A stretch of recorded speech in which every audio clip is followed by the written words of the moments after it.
ఈ వీడియో చూసి చాలా మంది చాలా నేర్చుకోవాలి, చాలా నేర్చుకుంటారు కూడా.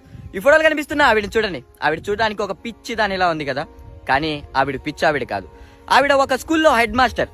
ఇక్కడ జరిగింది ఏంటంటే, ఒకరోజు ఆ స్కూల్లో చదివిన ఒక స్టూడెంట్ రైల్వే స్టేషన్కి వెళ్ళి రైలు ఎక్కుదామని వెళ్తే అక్కడ ఒక ఆవిడ భిక్షాటన అడుక్కుంటూ కనపడ్డారు.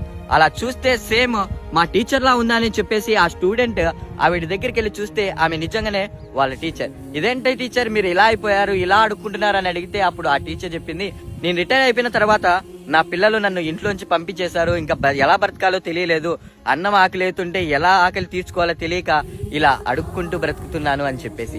ఆ మాటలు వినగానే ఆ స్టూడెంట్ కంటి నుండి కన్నీరు ఆగలేదు. వెంటనే ఆ టీచర్ ని తన ఇంటికి తీసుకెళ్లి స్నానం చేపించి బట్టలు వేసి తినడానికి ఫుడ్ పెట్టి ఇంకా తనతో పాటు చదివిన ప్రతి స్టూడెంట్ కి కాల్ చేసి తన టీచర్ పరిస్థితి ఇలా ఉందని చెప్పేసి అందరికి చెప్పి వాళ్ళందరూ వచ్చిన తర్వాత ఆవిడ ఉండడానికి ఒక ఇల్లు, తను ఎన్ని రోజులు బతుకుతుందో అన్ని రోజులు తనకు తినడానికి తిండి బట్టలు ప్రతి ఒక్కటి అరేంజ్ చేసి వీడు బతకడానికి ఒక చోటుని కల్పించారు ఆ స్టూడెంట్స్. వా సూపర్ కదా.